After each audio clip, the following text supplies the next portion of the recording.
Yung nakita mong mabibilang mo ng iyong mga kamay na pag-iyak ng iyong ina, yun lang ang iyong nakita.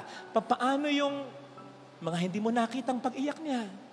Ang ganda ng sabi ni Vice Ganda na, i-elaborate ko na lang ha. Umiiyak ang isang ina na madalas hindi natin nakikita kapag sinasagot natin siya, kapag tumataas ang boses natin sa pakikipag-usap sa kanya, kapag pinagdarabugan natin siya. Umiiyak siya kasi bakit nga naman natin ginaganon siya na ating ina? Ilang beses mo nang sinagot? Ilang beses ka nang nagdamog? Ilang beses nang tumaas ang boses mo? Ako na lang Father Fidel, ilang beses na? Hindi ko na mabilang. Sorry, Mama. Ako lang ito. Ano ka? Diba? Sa mga pagsagot, pagtaas ng boses, pagdarabog na yon, natitiyak mong hindi umiyak ang iyong ina. Nang lumuwas ka, pumasok ka na, pumunta ka na sa kwarto mo, pumunta ka na sa iyong pamilya, hindi kaya siya umiyak? Sa gabing matutulog na lang siya, hindi mawala sa ulirat niya, sinagot ako ng anak ko.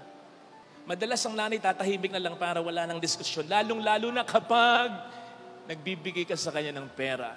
Kapag doktor ka na, kapag pari ka na, tas ka na Nangingilag na ang isang ina.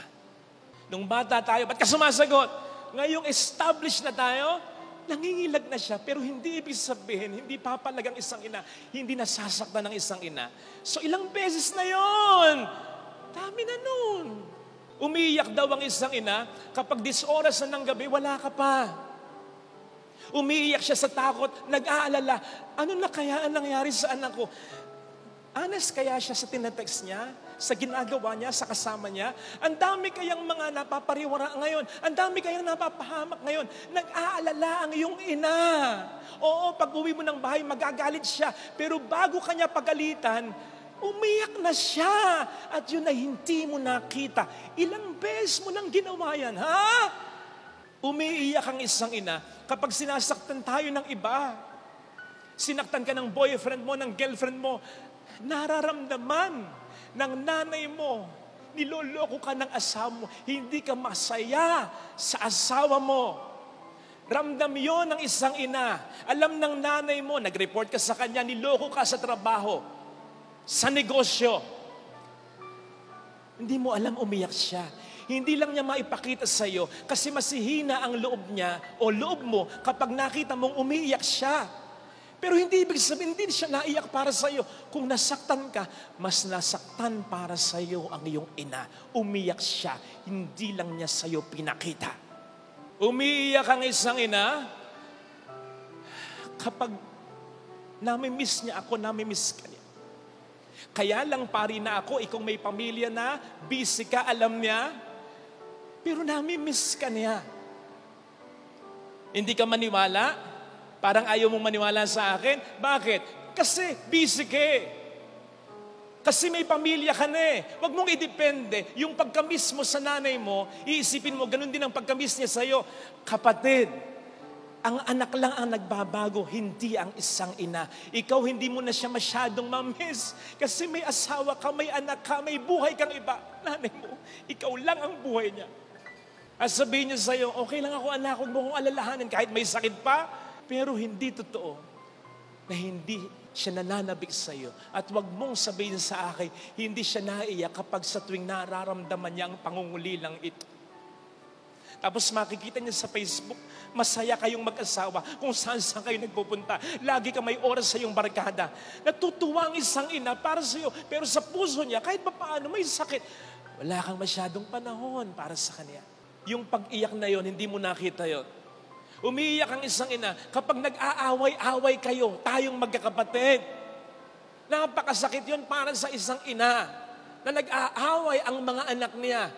Ilang beses tayong nakipag-away sa kapatid natin. Ilang beses tayong tumikis ng kapatid natin. Ilang beses rin umiyak kahit tayo ang tama. Kahit tayo ang tama. Tandaan mo, napapaiyak mo ang nanay mo kahit ikaw ang tama, pero nararamdaman niya kung paano mo tinitikis ang kapatid mo. Umiiyak ang isang ina. Kaya wag mong sabihin, Hindi mo siya naipapaiyak kahit tama ka. Di lang niya sinasabi sa iyo kasi baka ma-misinterpret mo na pinapaboran pa niya yung kapatid mo. Napasakit ulo.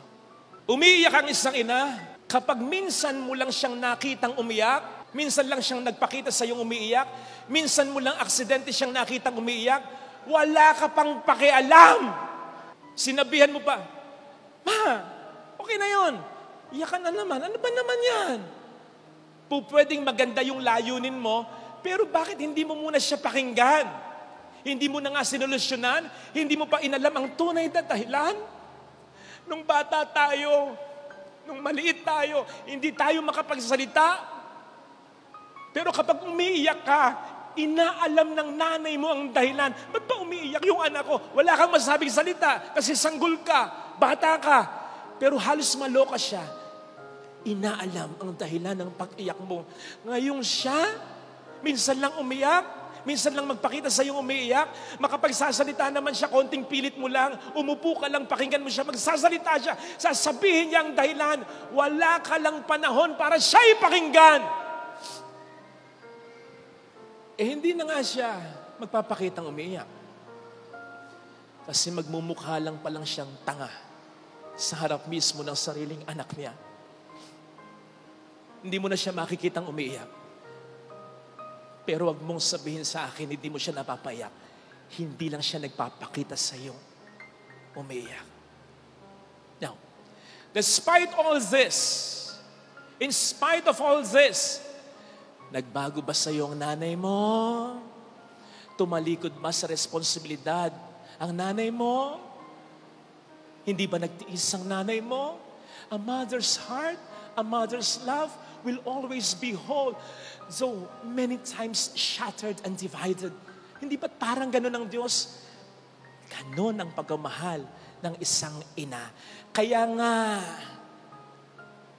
hindi malayong isipin na kahit sila'y wala na, nasa kabilang buhay na, mararamdaman mo pa rin ang pagmamahal ng isang ina. Lalo't higit kapag may problema ka. O di ba't ang isang ina raw, ang pinakamahirap para sa kanya, kahit naghihirap na siya, naghihingalo na siya, lumalaban pa rin siya na sana'y mabuhay pa siya, lumakas pa siya, kapag alam niyang wala pa sa ayos ang anak niya.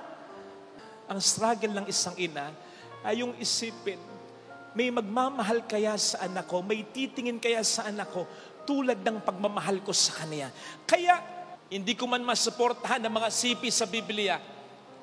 I don't know with you, pero maniniwala ako na kahit wala na si ina, nandyan pa rin siya. Hindi siya nagiging absent, mas nagiging present pa nga siya. Mas nararamdaman niya ang pangailangan ng anak niya. Nasabi ko na sa inyo yata ito na kung wala na yung nanay mo, and then suddenly, napatigil ka na lang, na-miss mo siya. Sinasabi mo sana, nandito ka sana mama, nandito ka sana nanay, nandito ka sana mami. Hindi ko man mabackupan sa Biblia, hindi malayo sa katotohanan, na kaya mo siya na-miss, yakap-yakap ka na niya. O hindi ba't ganun ng Diyos din? Hindi mo pa sinasabi, alam na niya. Hindi ka pa dumadaing, nakayakap na siya. Mga kapatid, ganyan ang pagmamahal ng isang ina. Pero ang sabi ko sa inyo, isa lang ito sa maraming paraan ng pagmamahal at pagpaparamdam ng presensya ng Diyos. Nandyan pa ang banal na misa, nandyan pa ang mga sakramento at marami pang iba. Kaya't kung yan ay pinaniniwalaan mo, yung larawang nakikita mo, mas paniwalaan mo ito. Kung hindi ka nakaka-relate sa sermon ko, kasi nagkulang sa iyo ang nanay mo, hindi maganda ang karanasan mo sa nanay mo. Ang sinasabi ng Panginoon ngayon sa iyo, malimot ka man ng nanay mo, hindi kita kalilimutan. Nagkulang man siya sa iyo, naging masama siyang ina, pasensya ka na, pagdasal mo na lang siya. Ako ang magpupuno ng kulang ng iyong ina. Ganon ang langit. Ganon ang pag-akyat ng Panginoon sa langit. Gagawin niya ang lahat upang ang biyaya para sa atin ng kanyang presensya at pagmamahal ay hindi maubos, kundi mas at mas lalo pa nating maramdaman. So sanang makita natin bilang mensahe ng banal na pagdiriwang.